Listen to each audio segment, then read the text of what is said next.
जिस प्रकार का चुनाव प्रचार अभियान आदमपुर विधानसभा क्षेत्र में चला है और सभी पार्टियों ने अपनी अपनी बात वहाँ पर रखी है और हमें भी वहाँ चुनाव प्रचार में जाने का मौका मिला, एक स्पष्ट एहसास और अनुभूति आदमपुर की धरा से निकल कर के आई कि आदमपुर की जनता अब इस सरकार के बचे हुए 2 साल के कार्यकाल में अपने विकास के अंदर जो भी अतीत में कमी रह गई उसको पूर्ति करना चाहती है और विकास की एक नई बड़ी छलांग लगाना चाहती है।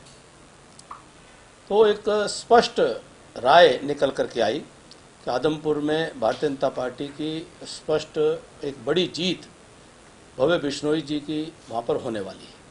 सर, अगर जीत होती है तो किसकी होगी, हार होती है तो किसकी होगी? भाजपा की अगर हम बात करें, देखिए हार का सवाल ही नहीं है, जीत भी भारतीय जनता पार्टी की है और भव्य बिश्नोई की भी जीत है। ये बताएं कि सत्ता में भागीदारी मिलने जा रही है आदमपुर?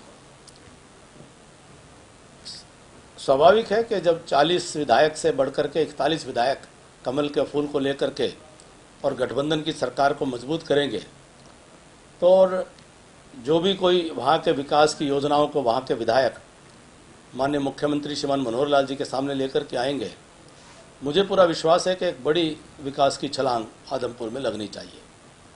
जीत आपने बता दी सर, दूसरे नंबर पर कौन रहेगा? उस हिसाब से टक्कर किससे मानते हैं?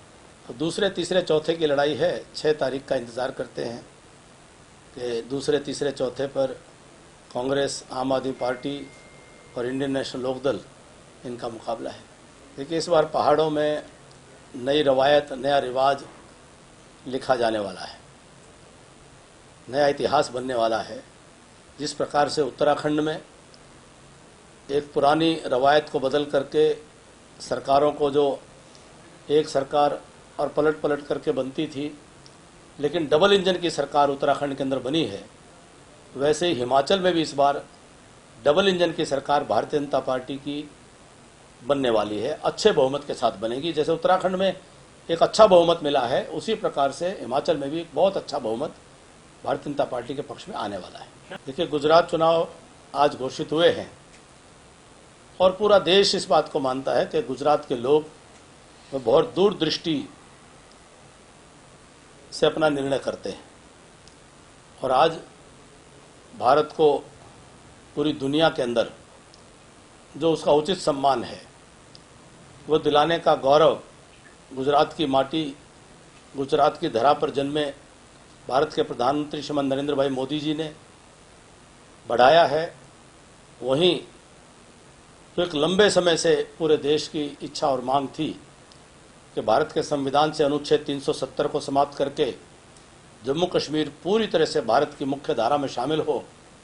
उस काम को भी सरंजाम सरदार पटेल जो लौह पुरुष हुए उनकी राह पर चलते हुए वर्तमान गृह मंत्री अमित भाई शाह जी ने उसको पूरा करके दिखाया है।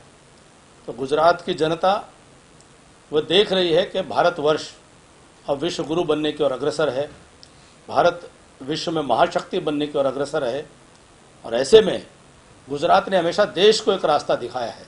एक बहुत बड़ी जीत गुजरात की जनता भारतीय जनता पार्टी के पक्ष में आने वाले विधानसभा चुनाव में देने वाली है। हुड्डा साहब तो हमारे बड़े बहुत हरियाणा प्रदेश के पूर्व मुख्यमंत्री रहे 10 साल, बड़े हरियाणा के नेता हैं।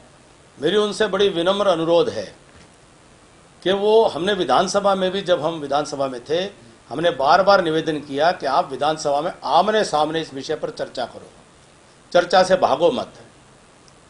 मैं ये समझता हूं कि उनको न तो अर्थव्यवस्था के आंकड़ों की, विषयों की जानकारी तब थी जब वो सरकार में थे, न आज तक वो इन विषयों को जान पाए हैं, समझ पाए हैं। वह केवल मात्र बयान बहादुर हैं, केवल मात्र बयान दे करके शूट और स्कूट की पॉलिसी पर चलते हैं।